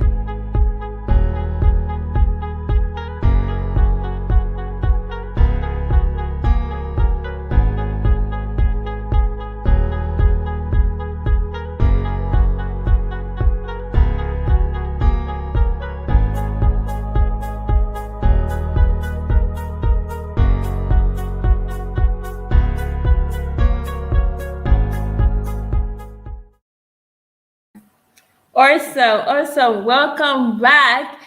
Our next speaker is Coach Chitu. Coach Chitu Ola is a behavioral and clarity coach. He has helped several professionals understand their life purpose, gain clarity, and develop growth habits. He enjoys making people happy by reconnecting them with their essence and worth. He is the founder of Lucid Haven, a hub for grooming awesome and serene minds with an ecocentric mindset for the well-being of our community. Coach Shitu is a skilled life coach, cognitive behavioral therapist, a mindfulness practitioner, an emotional intelligence and anger management, and fear mastery specialist.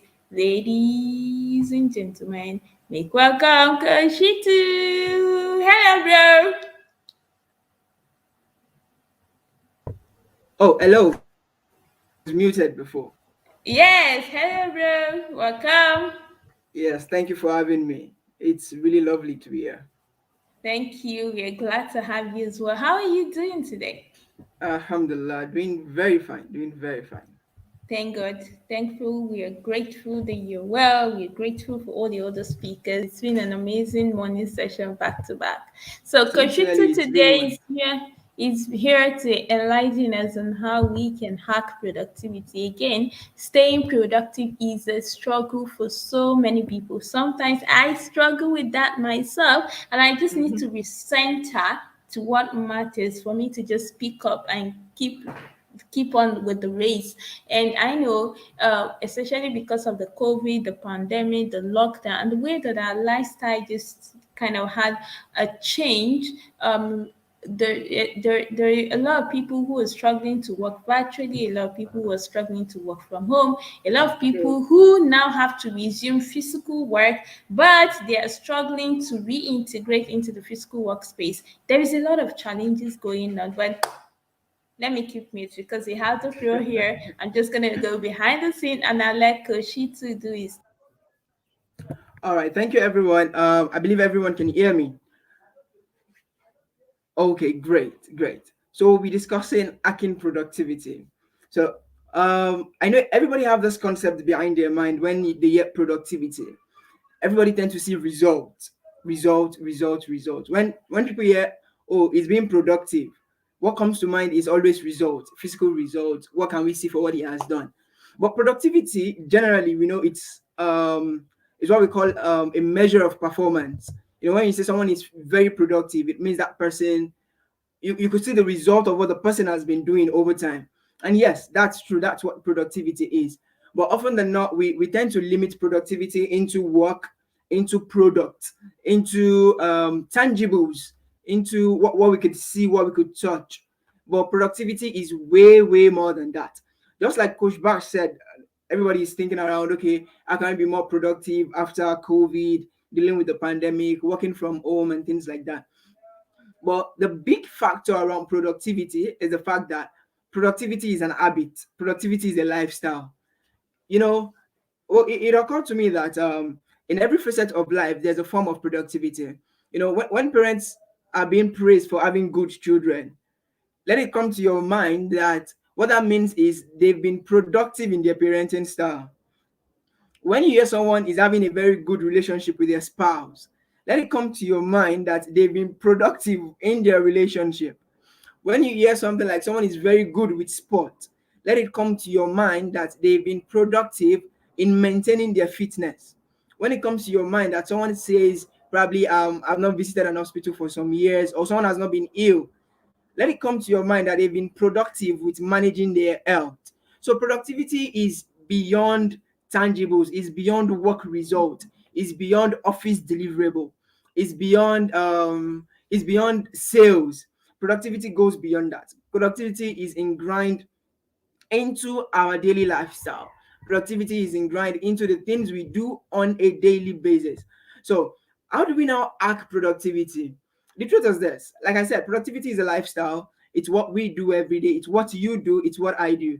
And we should know that when we say productivity, the way you are being productive is different from the way I will be productive. It's like parenting style. The way someone parents their children will be different from the way I parent my children.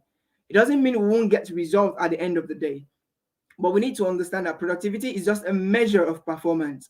Now, we should also understand that when we say you're measuring something, and it's not just all about money, you know, it's easier to come into the economic terms of it and say, okay, let's say company A use 100,000 naira to produce 10,000 goods, and company B use the same 100,000 naira to produce 20,000 goods.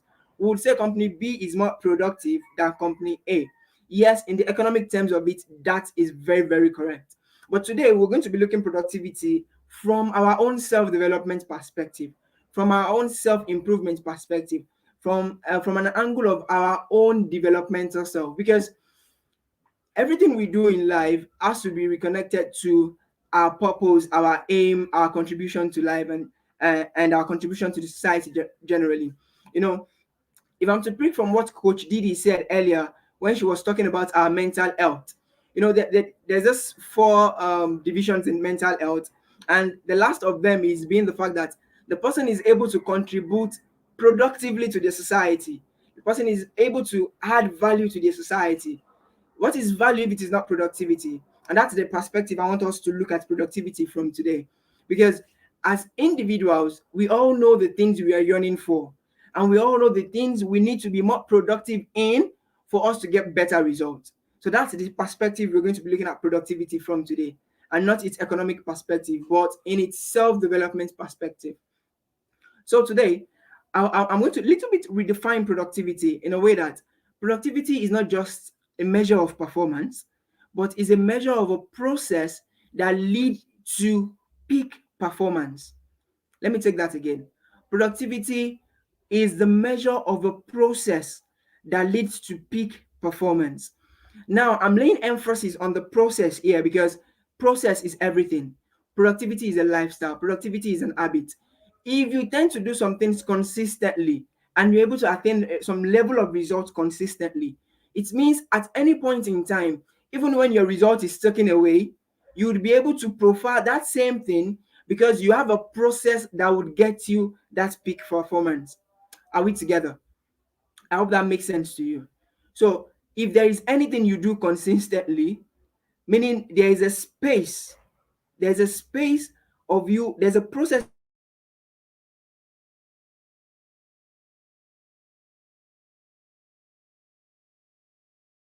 in which you follow to get it done. There's a process in which you follow to get something to get that same result. So now let's give this example. Let's use sports for example. Most people would know Messi and Ronaldo. You would agree that to some certain extent, whatever club these guys have been to, they've been able to produce some level of consistency to give us the same result over and over again. Meaning they have a process of getting us that result consistently. So that's what productivity is. So now imagine productivity in your own life. We all have areas in our life where we want to do things or we want to see results for. Some people want to see results in their career, some people want to see results in their relationship, some people want to see results in their parenting, some people want to see results in their communication style. So meaning these are areas we want to be more productive. These are areas we want to pay more conscious attention to find out what process will give us that result. And that's why I said productivity is a lifestyle. You know, there's a statement in NLP that the way you do one thing is the way you do everything. What that simply means is that if you are able to use a particular style or strategy in a particular area of your life, it is going to be easier for you to be able to transfer that strategy to any other area of your life. If you've been productive in anything, you could easily carry that process into any other segment of your life and you'll be able to get the same result. So, this is what productivity is all about. So, for today, we're going to be looking at life generally. There are always these 5 key areas of our life when we come to when we come to goal settings. You know, when people want to set goal, there's this 5 key areas. People always tell them set your goals in these 5 key areas. Then it's going to cover a lot of other things. It's number one is your personal, or let me say personal and career development. Number two is in your finances. Number three is in your health. Number four is in your relationship. Then the fifth one is in your spirituality. Let me take that again. Your career and personal development, your finances, your health, your relationship, and your spirituality. Once you got those 5 things covered, you tend to expand and cover other segments or other areas of our life.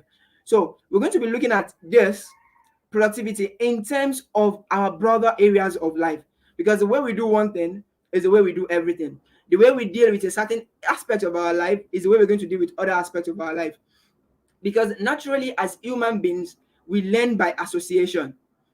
You know, there's this funny trick whereby if you ask even an adult to add, let's say, 347 plus 123, it is natural that you have this at the back of your mind, this 100 tens and units that we are taught in primary school. Your own strategy may be different, that you easily just place the number above and the number below, 347, then 123, then you do that simple addition at the back of your mind without holding a pen and paper, because we always deal with things in association. We always interpret situation with the things we've known before. So we're going to look at productivity, or let me say, I'm going to be sharing 5 key steps in productivity that we could use in every area of our life. In every area of our life. And the very first one I'm going to be sharing is clarity of purpose. You know, we're in January. Today is January 9th, and you still have a lot of people dealing with their new year resolution. Oh, this year is the year of this for me. This year I want to stop this and do this. This year I want to do this and do that. The very first thing that needs to come clear for you to be able to achieve any goal, for you to be able to productively sustain your tempo and achieve any goal that you want, the very first thing is there needs to be a clarity of purpose. If you say your goal is I want to get married this year, sorry, you're not going to marry yourself. That's not clear. Because if you don't have someone proposing to you, you would not marry yourself. Even if you have someone in the pipeline, you cannot tell the person, you cannot say, okay, this is when this person is going to propose. That is not clear. That doesn't have clarity. There's no clarity in that. So when you're trying to make goals, when you're trying to make resolutions, whichever one you're trying to use them, when you have your dreams or trying to transfer your dreams into goals, into plans, you need to be as clear as possible. It will be wrong for you to make goals that has a third party involvement in them. You can't say, I want to be the best staff in my company this year. In as much as they are KPIs, but you're not the one to select the best staff. So meaning the criteria a goal and you're not clear on how to go on that goal, then there's every likelihood you will not be productive in getting that goal done. If you have a goal that says, um, I want to be a reader, you want to be a reader. So what kind of genre of books do you want to read? What kind of things do you want? Do you want to read academia books, articles, literature reviews, or you want to read poetry, or you want to read fiction, or you want to read not fiction, or you want to read about history? You need to be very, very clear about the things you want to do. Then that is going to be the very first step in easing how productive you're going to be on that thing. A clear goal is this. You could say, I want to make 1 million in the first quarter, meaning from January 1 to March 31st, you want to make 1 million. That's clear. That's concise.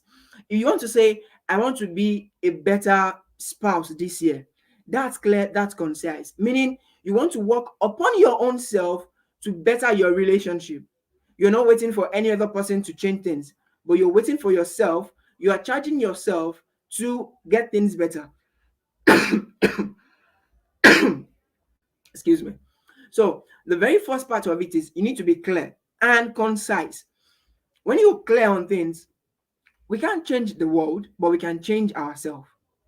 Anyone that wants to change the world will have to change themselves.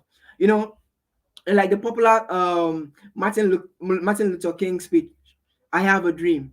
He has a dream that so and so and so. He has a dream that so and so and so. But in line with his dream, you find the reality of his work, meaning he himself doing the best he can do, then charging other people to do things with him. We can't change the world as an individual, but you can change yourself, then influence the people around you. In that way, then as a unit, as a group, as an entity, as a society, as a community of people you've influenced, then we can together change the world. And that's the basics of religion. If you check any religion in the world, would always start with one person. I'm a Muslim, you find the prophets being instrumental in our own change. Christians will tell you Jesus is the epicenter. The Buddhists will tell you the lives of Buddha and things like that. Meaning you find one person to be the epicenter of change.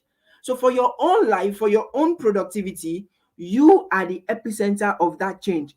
You need to be the one to manage your productivity for every other person around you to be influenced and change. So you need to be clear on the things you want to do so that even you yourself, you are not confused about the things you want. You know, a lot of people tell you, this year I want to get rich. Then I always love asking this question. How much money do you need to have for you to know you are rich? Because that is the clarity of purpose of your riches. If you're not clear around that, then there is nothing you can impact. There's no amount of productivity you can issue out to something you're not clear about. So that's the very first thing.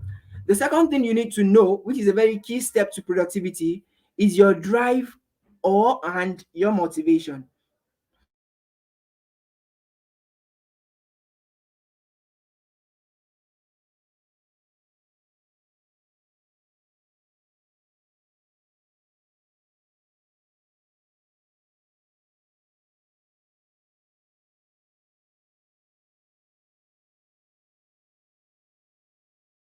People are the factor that we tend to do some of the things we do.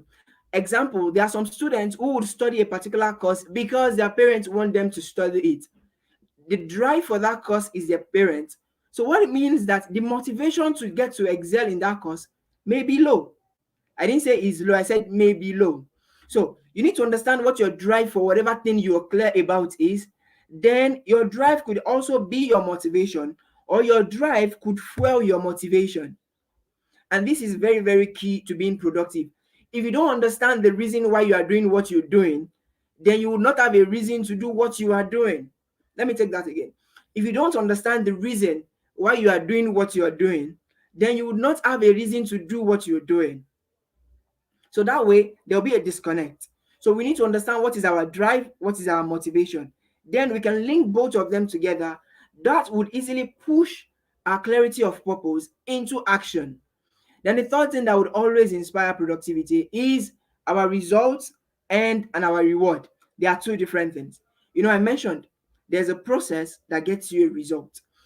If you say, I want to read 20 books of literature this year, let's say fictional literature this year, what is the result you're looking at? The result you're looking at could be, I want to brush up my speaking skills, I want to brush up my vocabulary, I want to brush up my writing skills. And the reward is this. The reward would be that when you speak, people would see the difference. People will see the growth in your speaking, in your speech. People will see the growth in your speaking. People will see the growth in your vocabulary. People will see how vast you've become when you speak. So that's a reward in itself. So the result you want to get may be different from the reward. And one thing that helps productivity is your ability to link your reward into being some level of immediate gratification. We all understand that we live in a world whereby the distraction is very high. We get distracted easily, from social media to official mails to live to relationships to family and things like that. So, in as much as we are trying to stay productive, we understand the fact that there are a lot of distractions that would come into play. So, for us to stay productive, we need to keep at the back of our mind the results we want to get, and at times the reward we are giving ourselves in sustaining that process. The reward we're giving ourselves in sustaining that process. Let me give you this example. If you say you want to read at least 2 hours a day in your line of expertise, let me use myself as an example. If I say I want to read 2 hours a day to brushing up my coaching skill every day, the reward I would see may be the fact that, okay, for every week that I'm able to accumulate 14 hours of reading, I want to gift myself probably an hour of hanging out. That's a reward. It's an immediate reward. A whole day to hang out with my friends and things like that. But the result I would get from that process would be that anyone that interacts with my coaching, they are going to get peak results. They're going to get high level of results. They're going to get quality performance because I've been able to build myself through some certain level of process so that they will get that result themselves. Then the very fourth thing that is very important in us being productive is we should have a system. We need to have a system in place. Now, let me put it this way. Everyone has what they do when they wake up, consciously or subconsciously. Everyone have what they do what they wake up. Some people, when they wake up, the very first thing, probably some people would say, oh, when I wake up, the very first thing I do is pray. Some people, when they wake up, the very first thing they do is brush their teeth. Some people, when they wake up, the very first thing they do is check for new mails, new messages. That system in itself is an habit in which they subconsciously play over and over and over again. So, for you to be productive in anything, you need to implant into your system productive habits. Simple. Habits cannot be overdriven overnight. No, you consciously embed new habits to replace old ones. Consciously put in new habits to replace old ones. It's like saying we have the good angel and the bad angel on our shoulders. It's always easy to be lazy because the brain would always love to be in a relaxed mood. It's always hard to be hardworking, and that's the normal thing with human beings. So to be productive, you need to have a system that would make it easy for you to do the hard work as soon as possible, so that on the long run you get this reward and the result you are looking for in the third step above. So you need to have a system that help you get things done. Like I mentioned earlier, if like the example of myself I use, if I want to spend 2 hours of improving my coaching skills. What that means is this, meaning every day I would schedule a 2 hour clock, or let's say I may even break it down into 30 minutes, into 1 hour, into my day, to know that, oh, this particular time is allotted for so, so, and so. So whenever it's that time, I automatically know this is the time for me to do this. I'm not saying systeming is easy, but I'm saying with that at the back, with that in place, you would know that at any point in time, this is what I'm meant to be doing at a particular time. Like the book of Brian Tracy, It's That Big Frog. You know, often than not, when we wake up early in the morning are our most peak hours, because our brain just woke up refreshed. We are as fresh as possible. We can tackle any complex issue at that time. And that's why you find professionals like the likes of Robin Sharma saying that you do the most tedious tasks of your day in the very first 90 minutes of your working time, or your very first 90 minutes of your productive time would be the 90 minutes you schedule to do work in the morning, the very first 90 minutes. So, meaning you need to put a system in place for yourself that would help you tackle your most difficult issue as early as possible before you go to the ones that are less complex. Meaning you need to put a system in place that will do check and balance for you, such that you know, as at so and so time I'm meant to be doing this, as at so and so time I'm meant to be doing this. That way you're going to know that you are engineering, or let me say you're rewiring yourself to know at this particular time I will be questioned about this and I'm meant to deliver this result. And the last thing is accountability. And it's the last thing because it's one of the hardest as well. We all love to be responsible, but do we have anybody holding us responsible? Let me take that again. We all love to be responsible. Like, oh, I'm a responsible person. But do you have anyone holding you responsible? So, meaning if you don't get something done, who is holding you responsible for that laxity? If you don't get something done within your system, who is holding you accountable for that time spray you've wasted? Because all the rich men on earth and the poor men on earth have the same minutes of the day. We all have 1440 minutes daily. Be it Elon Musk, be it Jeff Bezos, everybody have the same time. But the big difference is how they spend their time and how every other person spend theirs. So who is holding you accountable? Excuse me. So who is holding you accountable for every day you spend in your life? And this is where accountability comes in. You need to have someone that holds you accountable for the things you do on a daily basis. You need to have someone that holds you accountable for that goal you set for yourself. You need to have someone that holds you accountable for the result you project for. You need to have someone that holds you accountable for the motivation and the drive you are going with. You need to have someone holding you accountable for the purpose you've set for your life. Every goal we've achieved in our life so far till today, they are all preparing us for the future goals, whether we like it or not. If you have a BSc today, it is preparing you for making something useful out of your life. If you have an MSc today, because you cannot go to market with your MSc certificate, you rather go to work with it, or you create work with it. Meaning what that is doing for you is preparing you for something bigger for yourself. So all the four qualities above, whether you are able to be clear about the purpose of the things you want to be productive with, whether you're able to find the right drive and motivation, whether you're able to find a clear result you want your purpose to fulfill, whether you're able to build a very good system for yourself to know you're going to walk through that process. Process is very, very key. I would say this: process is even more important than the result. Big example: our current president have run for presidency, I think about 4 or 5 times, or 4 times, and he failed in the first three. Meaning there was a particular process he has run through, then he was able to win the fourth time. Process. If you had not probably contested the first 3 times, you wouldn't have understand a lot of things that have gone into it. That's the essence of process. Then you being able to manage your process, get it better, then you get results. Process is way, way, way more important than the result. Because if the result is taken away, if you have a good process, you would replicate that result. Simple as that. So process is key. Then someone holding you accountable is part of the whole process. So meaning you have someone to tend to and say, oh, so and so, I have not done this. These are the repercussions for you not being able to meet up to the standard you've set for yourself. And let me put this: productivity is a standard we set for ourselves, not a standard people set for us. Productivity is a standard we set for ourselves, not a standard anyone set for us. If you think you're being mediocre, it is because that's the standard you've set for yourself. And that's the thing. Then look at it. Everyone around you would be in the level of your standard. If you check your friends, like this thing, if there are five friends that are rich, if there are five billionaires, or if there are four friends that are rich, the fifth one would also be a rich man.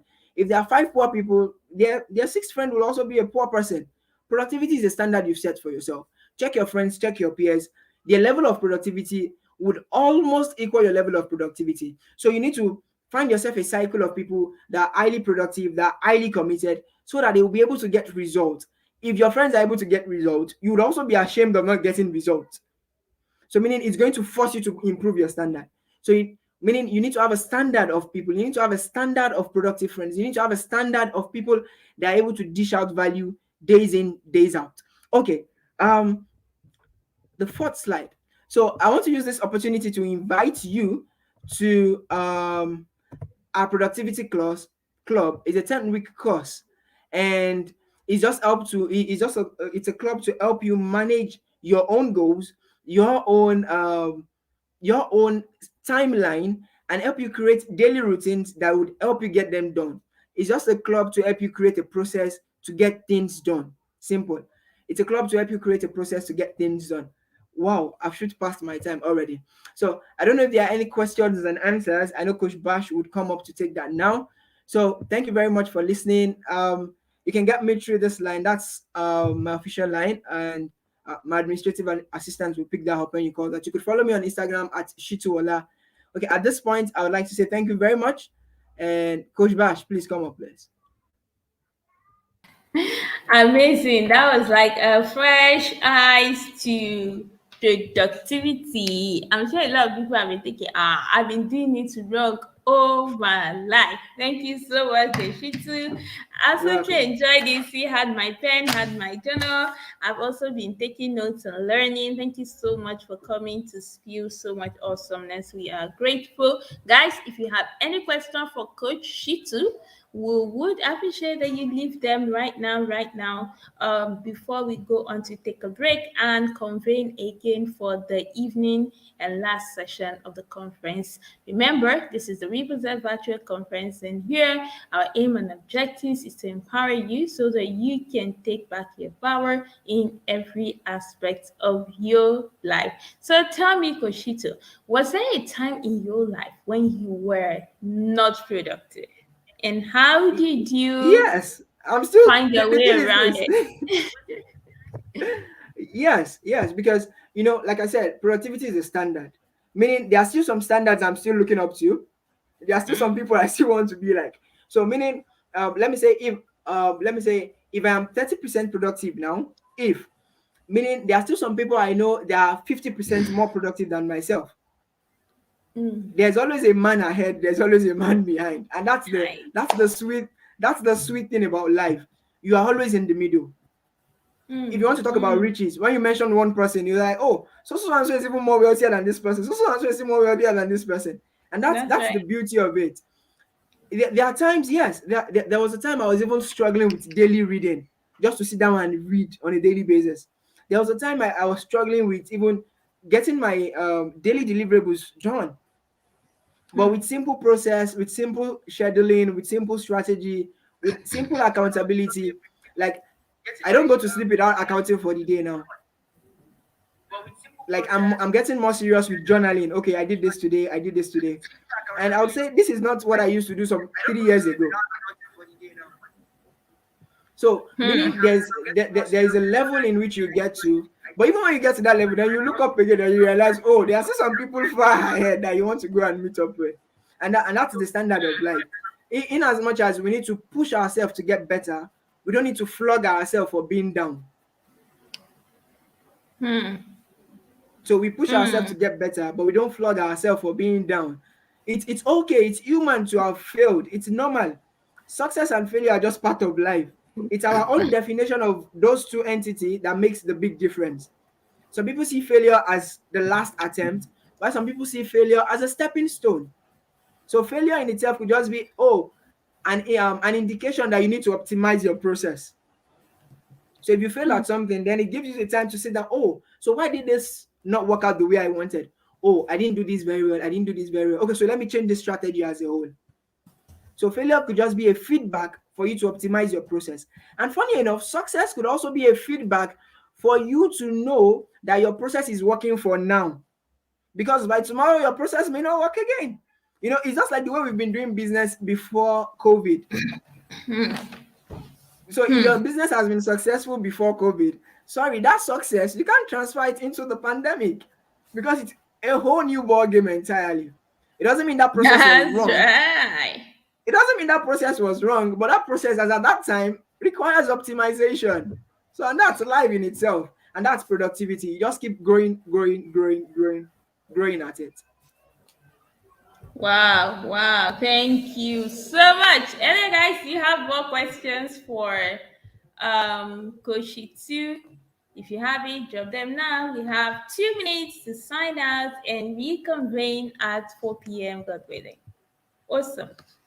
Okay, guys, so let's show Coach Chitu some love. If this session has been empowering, inspiring, enlightening, let us know. For me, it has been empowering. That's what I feel right now. How is it for you?